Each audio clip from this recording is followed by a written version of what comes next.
Hello and welcome back everybody to our course on leadership models. We're progressing along with our review of Heifetz's The Practice of Adaptive Leadership.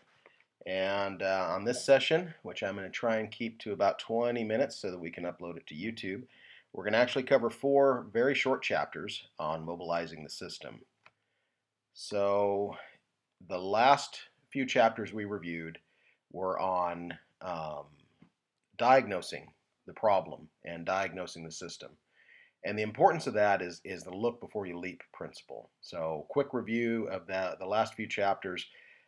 They dealt with stopping to diagnose this, the system and the problem that you're engaging accurately and comprehensively before you start taking action. And that's a very uninstinctual move for most people, especially for leaders.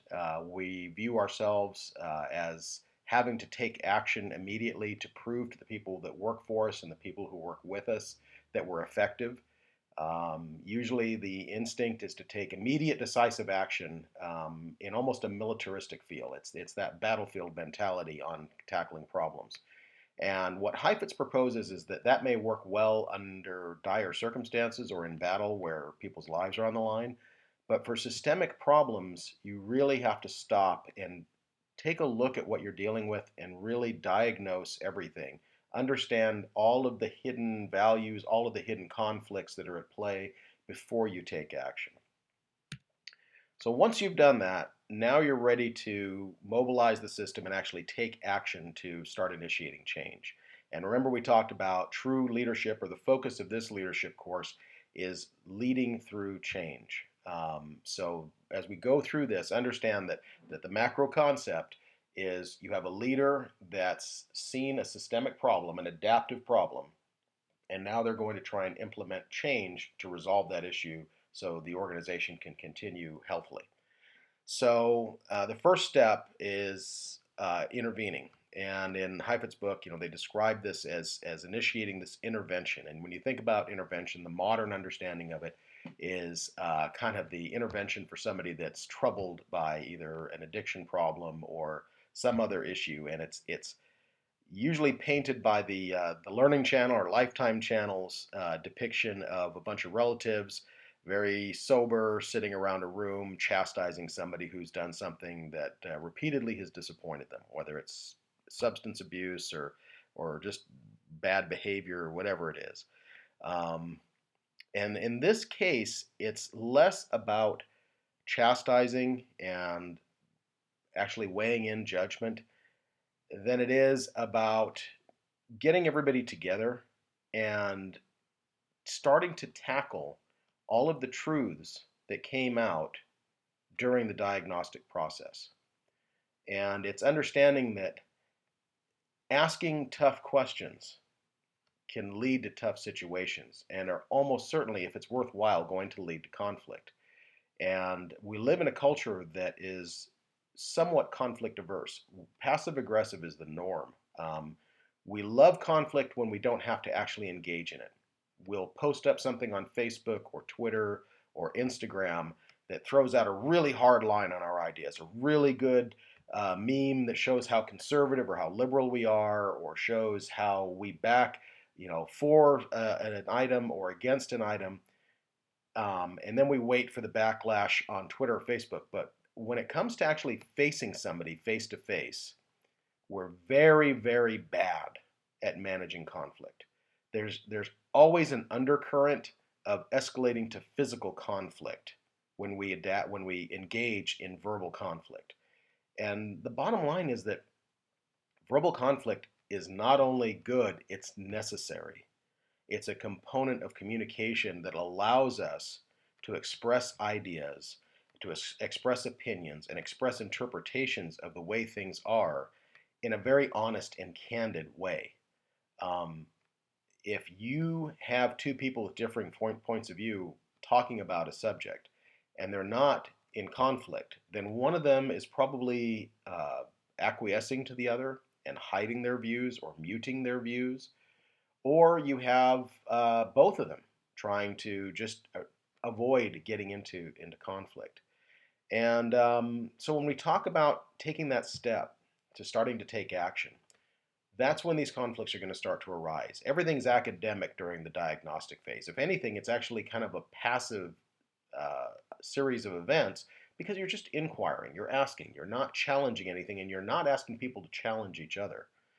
So, as you see from here, this is the quote that was taken from the book that kind of describes the intervention process.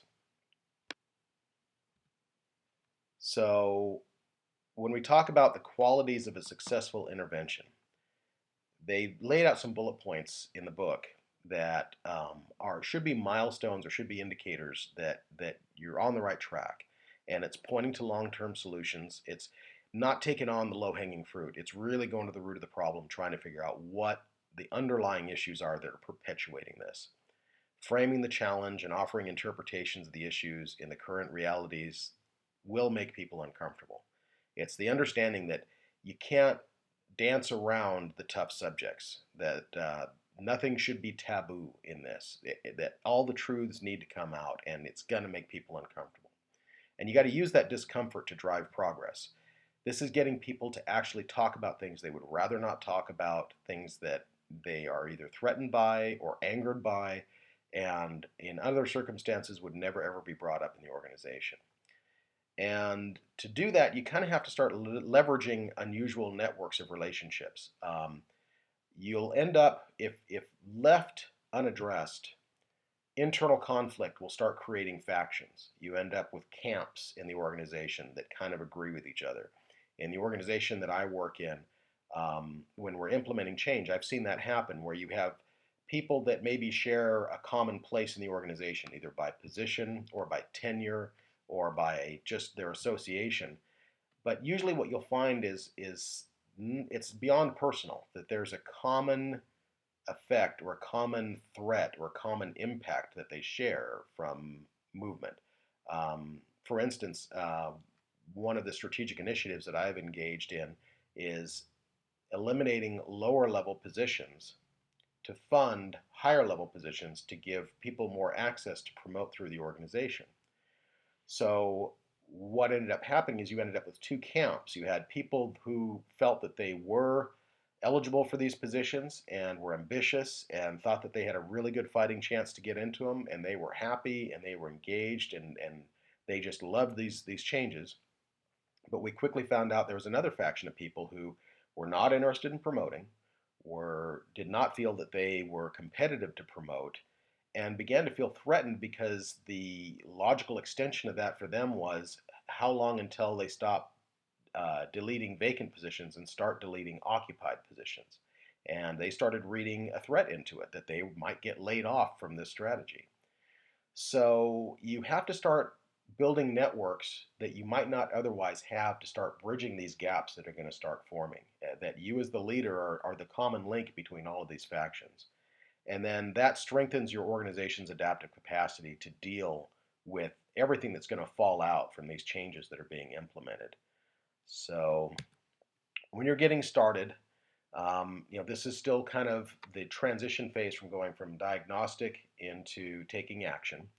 So you're still asking questions rather than issuing directives at this point. If anything, what you're trying to do is take the questions from one-on-one, where people are telling you, to many on many, where people are asking the questions of each other.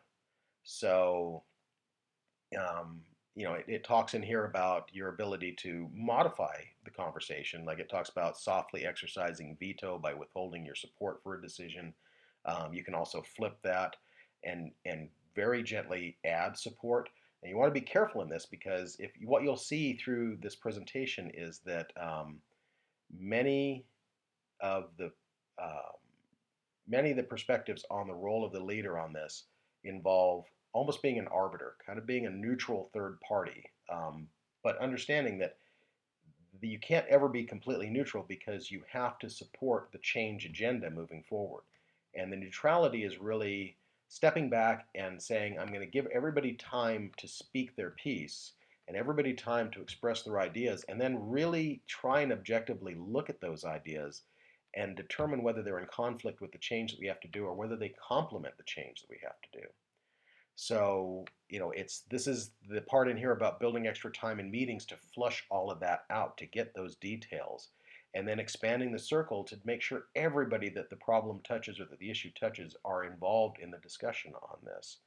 And, just as I said before, the arguments about the facts and questions are often a way to avoid addressing hidden conflicts. Um, what a very human characteristic is to take a systemic problem or a factual problem and deflect it by bringing up a personal problem. You'll end up with people who, like for the last example that I gave, where I was, creating new positions by deleting vacated old positions.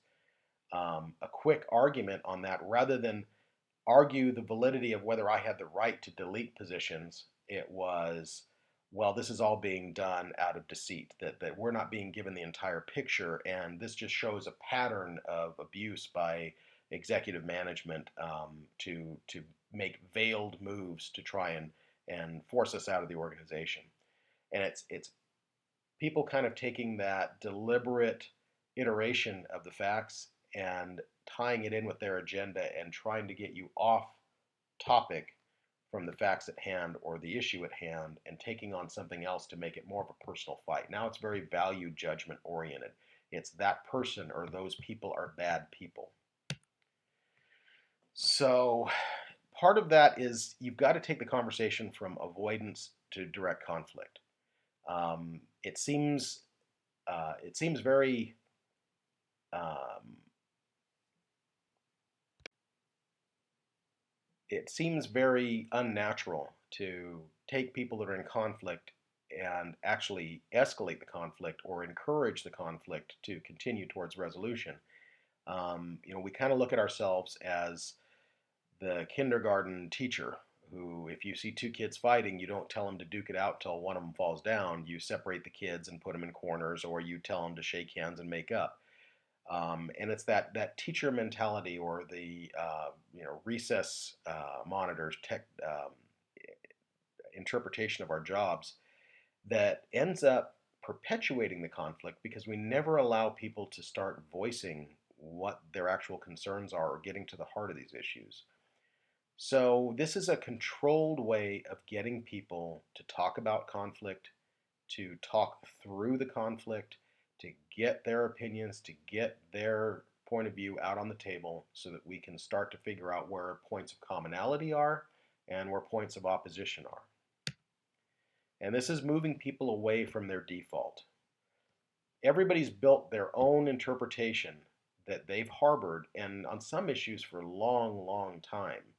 Um, in in my organization, some of the people, when we talked about the restructure, these are people that have been in the organization for over 30 years. So they've had 30 years of progressive building on what their opinion is on changes in the organization and what the opinion of management is. And for many of the people, because they had never promoted or never worked assignments that tied in with mid-level or upper-level management, their opinions were formed in a vacuum over a 30-year period. They were formed without ever having engaged. So one misinterpretation, one false notion, one completely false assumption gets built on as a truth because no one ever bothers to engage with them to discredit that or to knock it down before it gets its own foundation. And now you're talking about 30 years worth of accumulation on that. 30 years of an internal voice telling them this is the way the world is and nothing's going to change it and no one else is going to tell me different. So now you're talking about trying to get people to push them out of that default stance. And for some people, it's very, very difficult. So what that means for a leader who's managing people through change is you've got to go through some steps to get yourself positioned to get people through these changes. So we talked about the dance floor and the balcony, and that's been a metaphor that's kind of flown through this book. And this is one of the opportunities where you've got to get back on the balcony. To start this thing off at least, you've got to get apart and away from the people that are engaged in conflict so you can start to mediate it, and so you can get value from both sides. The problem with being on the dance floor at this level is it's real easy to find yourself with one side or another, which means you're against at one side or another. And step two is determining the ripeness of the issue. And this kind of speaks to what I was just talking about, where you have people that maybe have dealt with this issue for 30 years.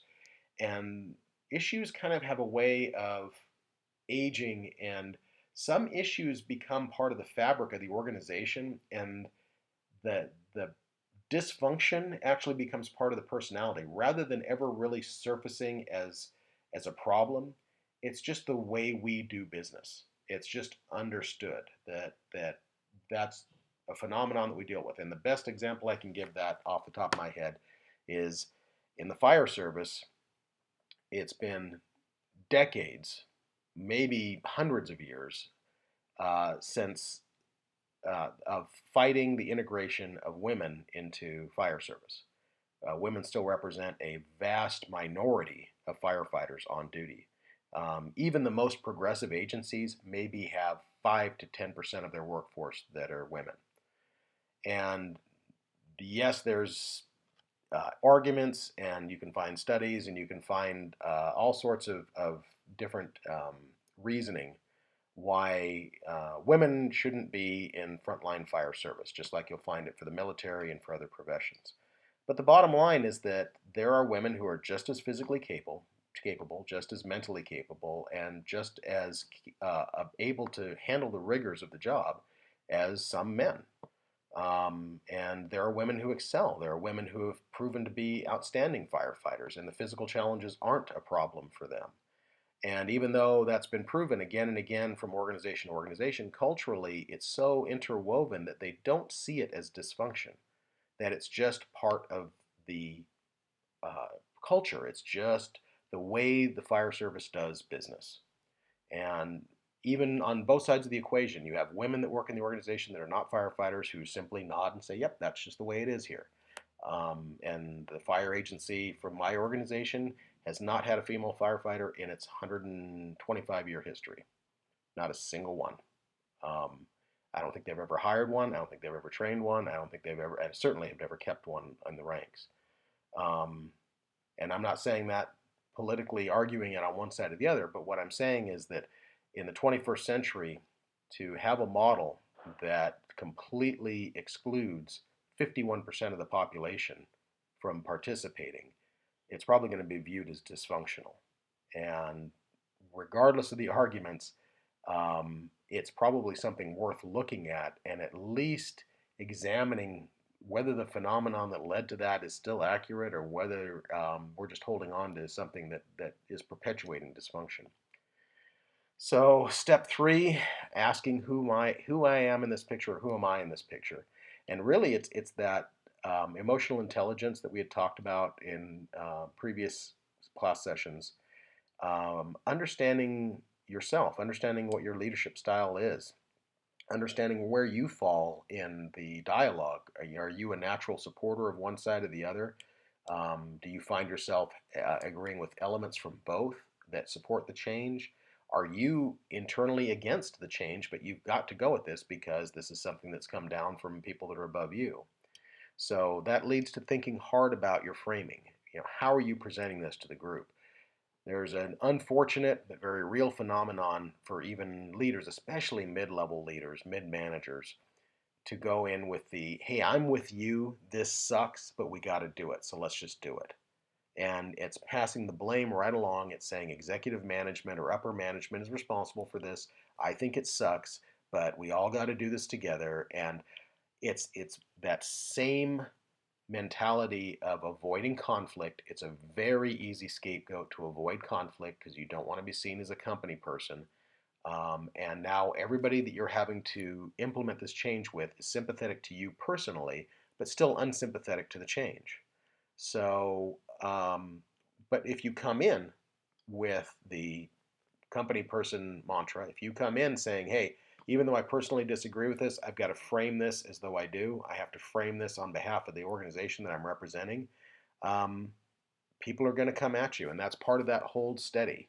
I mean, that's where you've really got to keep focus on implementing the change. Don't get bogged down in the arguments. Don't get bogged down in personal attacks. Don't get bogged down in the minutia that's going to drag you away from the change that needs to take place. So if you can stay in that zone, then you can take that time to start analyzing all the factions that begin to emerge, because factions may change. You got to remember that if people aren't driven to actually express the conflict and engage in open conflict, they're going to hold on to their entrenched notions, even if they're not 100% in with the camp that they're following with. Everybody's an individual, and even if you have people that are for change and against change, every single person in each of those groups has their own perspective on why they might be against it. And some of them are doing it just because they don't want to express any opposition to the group around them. So just in order to avoid conflict even further, they're going to entrench themselves with a group of people that they don't entirely agree with. Um, so when you put everything out on the table and really start getting people to open up and be honest, you might see a change in the landscape. Instead of having a binary argument with for and against, you might have people that are affected in one way, people affected in another way, people who aren't affected, people who are affected but in a positive way. You could end up with 4 or 5 different factions breaking out from these original two. And that's good. That's the start of really good dialogue. That means that people are starting to break their defaults and form into camps that can actually argue this based on their true interpretation of what's going on around them. And that's where your job from the balcony is keeping everybody's attention on moving forward, keeping their attention on work. Because when you're working through change, it doesn't mean the world stops. If an organization is bought out by another company or is absorbed into another agency or goes through some systemic change, odds are they still have to work through that change. They can't just stop and wait till everybody's on board with what has to happen going forward. So even though you're facilitating all of this change, you're also ensuring as a leader and as a manager that people are still producing, that people are still performing the work that they need to perform and performing it in a way that adheres to the changes that are coming into play. So, in order to do that, the book talks about acting politically. And what it means by politically is not US politics or party politics. Politically simply means taking into account the opinions of everybody that's involved and the climate of everything that's involved. So when you act politically, when you say that somebody's being politically correct, what it means is they're saying something so as not to offend a single faction that's out there and taking into account everybody that's around them so that what they said isn't offensive. And we kind of jeer at that and we gave it its own tag, but that's really what when you're acting politically, you're acting with sensitivity and empathy towards everybody that's around you.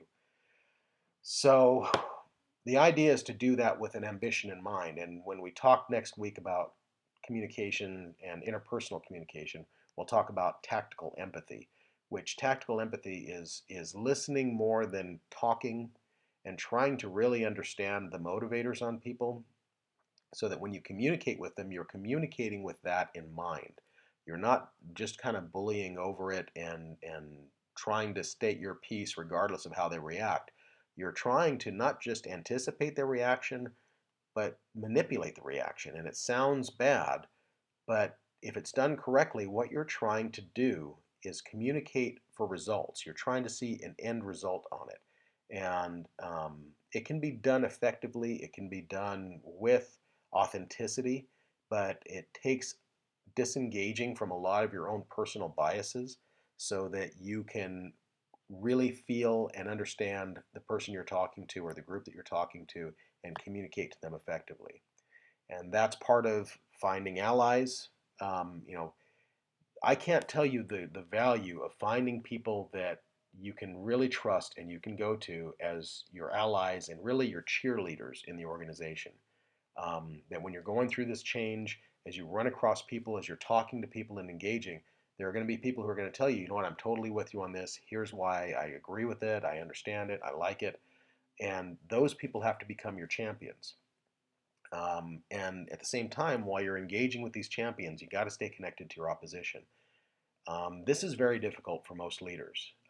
Trying to value and respect an opposing viewpoint, even when you know it might be a futile opposing viewpoint, that the machine is going to move forward whether or not they're opposed to it. But the trick is validating their concerns and validating their thoughts. That you don't just steamroll over them and tell them on top of this change that they don't matter. Um, you've got to make them feel as though they matter and as though they have some value in the organization if you're ever going to get them to adopt it. Um, you also have to manage your authority figures. And it's kind of an assumption that the people who are higher ranked working for you, the people who are your official and unofficial leaders in the organization, would also be your allies, but that's not always the case. If you're really getting people to be honest and open, then these people may be bitterly opposed to what you're proposing, even though they're part of your supervisory or management team. But you got to stay close with them and you got to get them in that same mindset that you are, that hey, you may not like this, but you've got to support it and you've got to get it going in the organization. um, and there's also taking responsibility for challenges. um, it's You can't start a conflict and then walk away. And believe me, that's tempting, especially when you see a furball that erupts that becomes immediately personal and immediately beyond the scope of the challenge and immediately outside of what you're trying to do. But now you've got this interpersonal conflict that perhaps has been brewing for months, years, decades, that you've just uncorked. And now these two people are going to have a death match over this. And you've got to take responsibility and get a hold of those people and bring them to the table. And there are other technical challenges that are still going to come up, but it's as the leader initiating this change or fostering this change or supporting this change, you've got to take responsibility and show people that you're on it. And that's part of that is protecting and engaging these voices of dissent, even though they're going to roll through, and make it so that they're not speed bumps, so that if you can take the wind out of their sails by simply saying, I hear you, I understand you, we'll take that into consideration, but here's what we're doing next.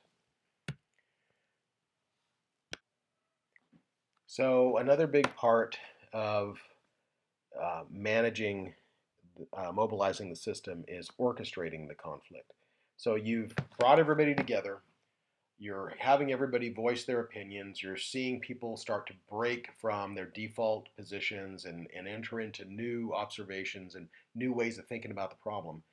So you've got all this chaos going on from all this conflict, and you now have to orchestrate it. And this is what has to be done from the balcony. You've got to be able to step back, and now you have to corral all of this chaos into productive discord. So, part of it is the diagnosis that we talked about before, and it's preparing yourself so you know when this is going to happen and how it's going to unfold, and you're prepared for it. And you're prepared for things unfolding that you weren't counting on. Have wiggle room in the plan to deal with all these things, and time in your schedule and time in your workday to put out spot fires. So when we talk about establishing the ground rules, now that you're ready to actively engage in this, um, the forums are going to be different. It's really going to depend on the nature of the organization. But at some point, it's probably most productive if you're able to bring people together in a controlled environment, like a meeting or a conference room or offsite or onsite. And we'll talk about offsite facilitated engagement in a bit. Um, but someplace where it's uninterrupted. You don't want to do it where they're trying to do the job, they're distracted, they're talking to other people, they're engaged in phone calls, or they're engaged in their job. You really want to have undivided attention at times to bring everybody together for these discussions. And part of that is establishing ground rules to make people feel safe about what they're going to say. So it's letting people know that, hey, I'm not going to hold it against you if you say something that's in opposition to what I've said or what I'm putting out there. You have to make, especially that dissident group, the group that's in total dissent, you have to make them feel comfortable stating their dissent and going deep and maybe bringing out really uncomfortable truths. And that takes a little bit of work. I mean, that's going to take some hand holding and maybe some preface on the meeting to let everybody know that, hey, what I'm trying to do here is get some candid conversation going. And I want you all to be open and honest. I want you all to be respectful. So I don't want anybody reacting to something that's said. Stop, listen, and then respond, but don't just react. And we'll talk a little bit about that when we talk about interpersonal communication. And that's the idea behind orchestrating the conflict, is getting everybody's views on the table in a way that's respectful enough to make it a positive experience, to make people want to engage and want to understand the other side and want the other side to understand their side. So you start encouraging people to accept and manage losses. If for example, you going back to my example of deleting entry-level positions to fund mid-level positions for movement in the organization, um, it's understanding that, hey, that not everybody, for the people that are encouraged for that change, not everybody's going to get promoted out of this. Some people are going to compete and they're not going to get these promotions, and they're still going to be at that same level. Are they going to become disenchanted at that point? Is the only reason they're supporting it is that they want the position, and when they don't get it, now they're going to be totally disenfranchised. So it's getting people to understand the give and take of the entire debate. Um, and you're also going to generate and commit to some experiments. This becomes part of the risk tolerance that we've talked about with leadership. If you're talking about change, experimentation is part of it, because you're going to do things that you don't know what the outcome is going to be. You imagine an outcome, you theorize or hypothesize an outcome, you take actions thinking that's going to happen, but it may not happen that way because there's no track record on it. This is brave new territory. So when we talk about that, that leads into this peer leadership consulting. And what that means is you've had this meeting, you've got the group together, they've all been very honest, they've brought stuff out, we're starting to initiate some of the change. Some of it's going to be experimental. So what you want to do is set up kind of a peer support group so that people can talk to each other in a way that they can continue to express their concerns, continue to vet through their thoughts and feelings. What you want to do is maybe set up small groups or just encourage people to kind of stay connected through these small groups, have representatives from those groups who can talk to management or leadership, and keep your eye on it. This is kind of watching the temperature gauge on this machine. That if you've got the organization going through this change, you're going to want to get feedback on whether you're overheating and whether there's issues on it. So we talked about setting up safe environments and starting to engage people in meetings. And one of the strategies that you may see out there proposed in a lot of organizations are offsite engagements. And most often these are talked about as leadership retreats or strategy retreats. And it can be large scale. It can be taking literally hundreds of people or even thousands of people in the organization, taking them to like an amphitheater. If you think about the Apple presentations where they roll out new product lines, that would be kind of a massive offsite retreat. They go to a theater, they have staff, they have visitors there, they roll out their products, and it's kind of this recharging event. It's showing the results of their efforts, but also kind of showing the ambitions of other efforts. Um, Most frequently, you're talking about bringing stakeholders kind of either horizontally or vertically or both in the organization. So horizontally would be taking representatives from each division or each unit in the organization and bringing them together. Vertically means from each rank in the organization. So getting down to frontline workers, supervisors or lead, mid managers, upper managers, and executive management, and having representation that way. Most organizations that do this successfully run on both axes. So you're taking a horizontal dip and a vertical dip. So you've got a cross section of people in terms of seniority and rank, but also in terms of what role they play in the organization and all the different units that comprise that entity.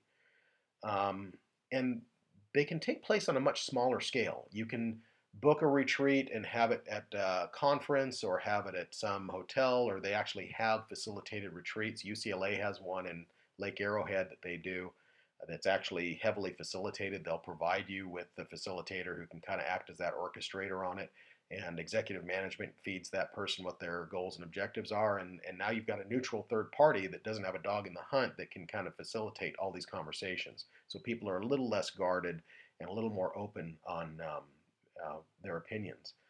But you can also do this at Starbucks. You can do it at Denny's. You can do it, any place. The idea is taking people out of the environment to foster thinking out of the environment.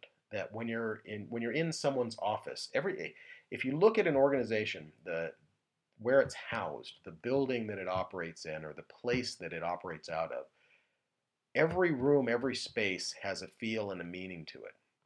What's supposed to be just a conference room becomes associated with, well, that's where the bosses meet, or that's where the union meets, or that's where this division meets. And it carries with it that legacy, like a haunted house that has this ghost in the room all the time that affects the way that people interrelate. If you're the boss and you call everybody into your office, they're going to be automatically intimidated, and they're going to automatically feel like they have less of an advantage, or less of a perspective, because they're on your turf. They're in your office. You are emphasizing that I'm in charge. What I say goes, and this is all relatively minor what you're bringing to the table compared to what I bring to the table. Taking it off campus kind of sets a neutral stage, and it increases that sense of safety. If you're telling everybody this is tree of trust, and everything that's said here will be kept confidential, or will be respected, or will not be held against you on an evaluation or a rating or promotion, taking it off site reinforces that. It gives them more of a sensation that, hey, this is outside our normal operating, this is outside our normal daily business, and I feel a lot safer talking about it here. And finally, at the tail end of this, you should have the fledgling points for an adaptive culture. And now what you have to do, you've had the meetings, you've gotten all the truths out, and so now what you have to do is perpetuate that going forward. It's self-defeating if you go through all of this, go through all the pain of going through organizational change, of having people be brutally honest, throw their truths out, telling them, I'm not going to hold it against you, but now you've got that elephant in the room, so to speak. Unless you're going to carry that forward, it's all been done for nothing, because all you're going to do is set up a whole new track for dysfunction that will evolve out of this going forward, because no one's going to take the time to keep it from becoming dysfunctional unless you set this as an adaptive culture, which means from that point forward, it's, hey, we've talked openly, and now it's okay to talk openly all the time. And that's naming elephants.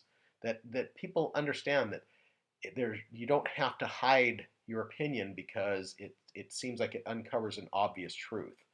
Um, and it's nurturing shared responsibility for the organization. It's encouraging independent judgment, developing a leadership capacity so everybody understands that they have that opportunity to engage and to develop their leadership abilities. So you have a really good depth of people to move up, exercising people's informal authority so that it can become formal authority, and institutionalizing reflection and continuous learning in the organization. And that's really the hallmark of an adaptive culture moving forward.